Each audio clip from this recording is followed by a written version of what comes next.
I have my team with me. I have my finance minister, my commerce minister, Mr. Razak Daud, foreign minister, minister for planning, and minister for overseas Pakistanis. And the reason I have brought my team is because we feel, and as both of you mentioned, that it's time that Pakistan and Turkey enhanced our trade to a higher level. We have our problems. We have, for some reason, not achieved the potential of trade between the two countries that we should have. And one of the reasons, obviously, is that the distance between to take goods from Turkey to Pakistan through sea is a long, long way, and there's still no proper train connection between the two countries. So this issue, I think, in coming years will be sorted out because of a huge development taking place in Pakistan, which is the BRT, the Chinese Belt and Road Initiative, which is connecting those parts of the world which were not connected before. So that's just one thing that will, in future, if we start working from now onwards, the trade between the two countries will increase. The second thing is that Pakistan is a virgin territory.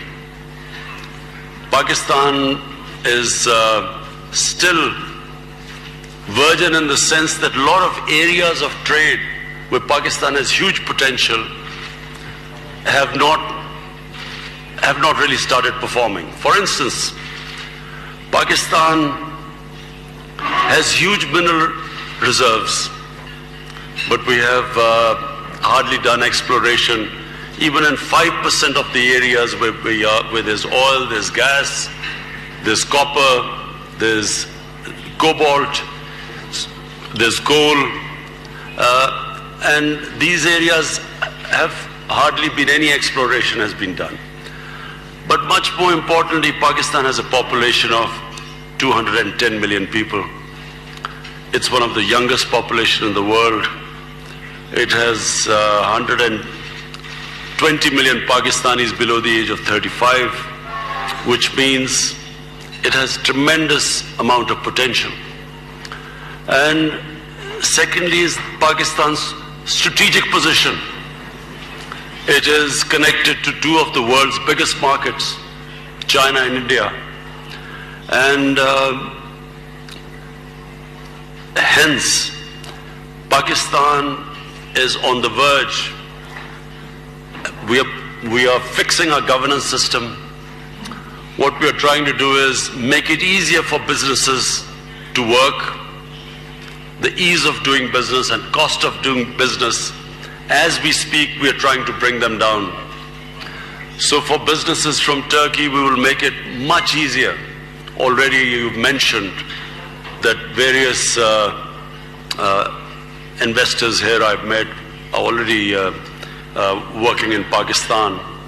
But I want to assure you that this government, its main aim is going to be to make it easy for investors.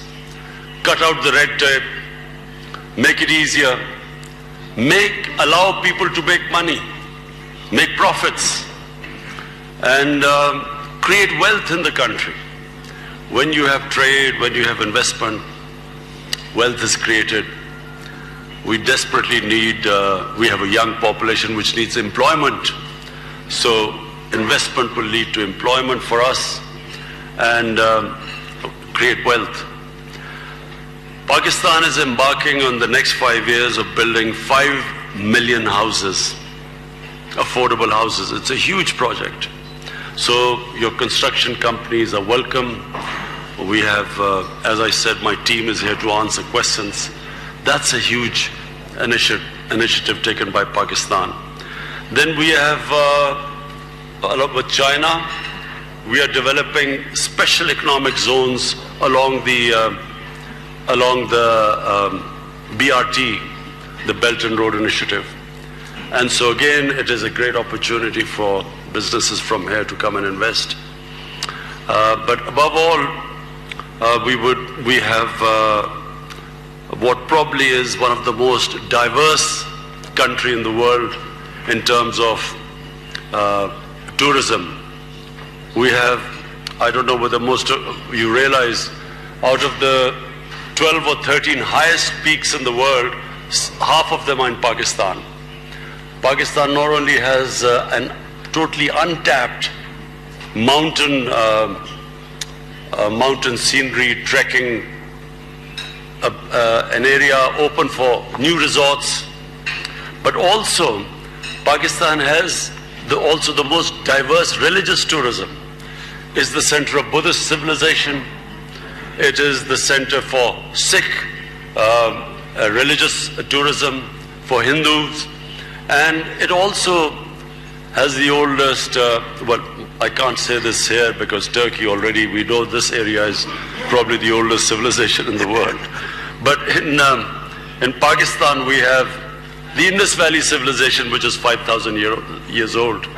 And of course it's a very historical part of the world. And for Turkey, people from Turkey, you must remember that the Turks were part of the ruling elite of the Indian subcontinent for almost 6 centuries. The Mughal Empire were Turkish origin. Before that, the Sultanate in Delhi for 300 years, it was basically, it alternated between the Turks and the Afghans. So it has this huge history. And let me not forget that when Turkey was fighting for its independence, when the Greeks had invaded the mainland, what is now in Pakistan, then it was India, but from what is Pakistan, people were collecting money to support the Turkish movement for independence under Kemal Atatürk.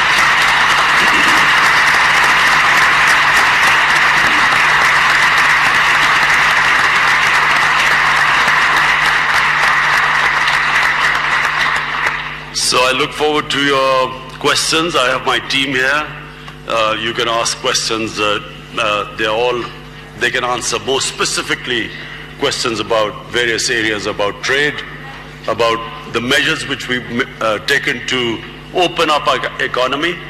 So I look forward to your questions. Thank you.